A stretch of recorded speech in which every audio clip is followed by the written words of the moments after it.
Welcome to the Tribe Academy's Positive Behavioural Support series. This is Module 1 of the Positive Behavioural Support series, Reframing Behaviour. So positive behavioural support is when you utilise strategies that support positive behaviours to develop or be displayed in the kids in your care, as opposed to the strategies that you might have used as a parent that actually can bring about more negative behaviours, the very behaviours you're trying to change or stop. To understand why we need to use positive strategies, you do need to have a bit of an understanding about the brain and how the brain works and how it's affected by trauma. If you haven't done so already, we do actually recommend you connect in with the Trauma-Informed Care at Home series first. It would be advantageous. But if you haven't had that one, that's okay. Keep going and we'll learn a bit more together. So let's be honest, all kids can display less than desirable behaviours from time to time. We can too as adults. We all have our days. The kid who chucks a tantrum on the floor of the grocery store because they can't get what they want. We've all been there, haven't we? We've all been there, done that, got the t-shirt. When you have a child displaying behaviours you want to see gone, then the best way to see that change is actually to use positive strategies. Gone are the days of the whole spare the rod, spoil the child, and the child should not be seen and not heard. That old school thinking has been disproven time and time again, especially with the new research and science that comes from things like MRIs. We can actually literally see what is going on in the brain, what it needs, when it's in a state of distress and upset, and how our strategies can actually make things worse. Strategies like naming and shaming, being made to wear a t-shirt that says, "I'm a thief, don't let me in your store," which is a fairly extreme example, all the way down to some of the everyday stuff you can see, like being told to sit in a naughty corner in front of everybody else in the room or in the classroom. Those sorts of shaming-based responses actually have a really long-term detrimental effect to children. Another example is a juvenile boot camp concept, where children are yelled at, threatened, terrified into doing the right thing. Yes, those boot camps might look on the surface like they work straight away because kids are instantly compliant because they're terrified. But actually, the research shows very serious long-term detrimental harm against those children.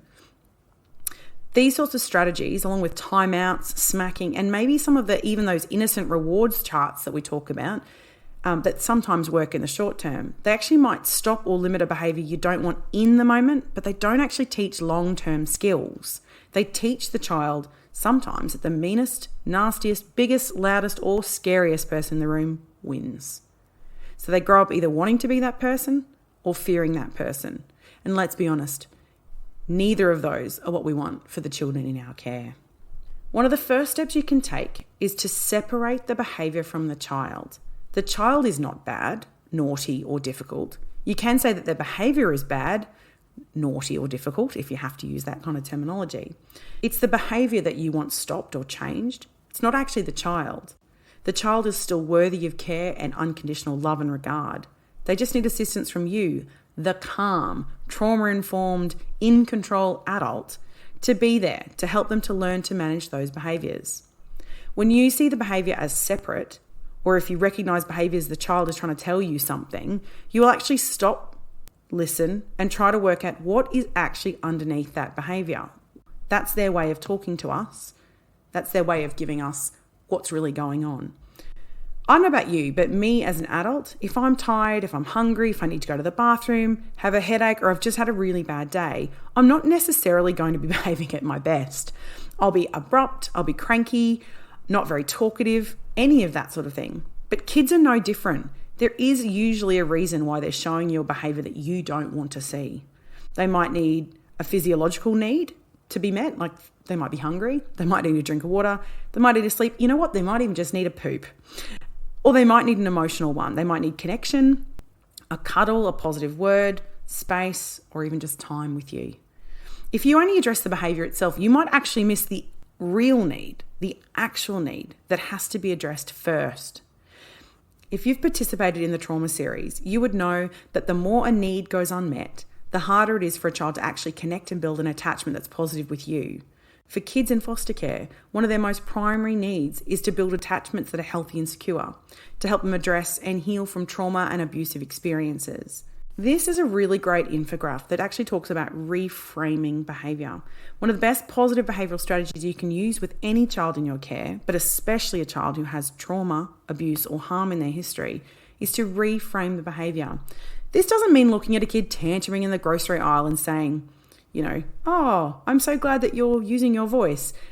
It's just simply acknowledging, rather than saying, oh, what a spoilt little, you can actually look at them and go, you know what? This is their way of trying to tell me something. A negative behavior doesn't have to be reframed as a positive one. What reframing means is looking at the behavior and considering the why behind it. It's not that the child won't listen. It's not that they won't behave themselves. It's reframing that in this moment, the child can't behave themselves. They can't listen. But they might want to. They just can't do it without my support. If you see a child as deliberately, maliciously acting out, you will take a judgmental stance and see them as willful, defiant, and if you do that, you are more likely to use a punitive negative strategy to try and stop it, resulting in more frustration, more shame, more guilt for the child. And that's likely disrupting your connection and attachment with them even more. And that's the whole point of what we're trying to do. So if you see a child as struggling with a behavior, that it's a skill they don't yet have or need more time to develop, then you will likely recognize they need support and you'll offer assistance. When a child feels supported and that a safe adult is present to help them with their big emotions, they are likely to calm more quietly and quickly and learn the skill of self-regulation more readily. So what we're going to do is we're going to leave it here for today. But I am going to leave you homework. We all love homework. What I want you to do is have a think about a child in your care when they're next having a meltdown. You don't need to do anything. You don't need to intervene. You don't need to say anything. I just want you to stop and consider the behavior as separate to the person. When they're kicking off about putting their shoes on to go to school, what could that be about? Is it that the shoes are uncomfortable? Is it that they're busy playing and they don't want to go? Is it that they're anxious about going? You don't know. You may not know. And if you don't know 100% and you're not completely sure, it's important to try and work out the why behind it and just be present and available. Show some understanding, show some acknowledgement, and give it a go. Until next time, bye from the Tribe team.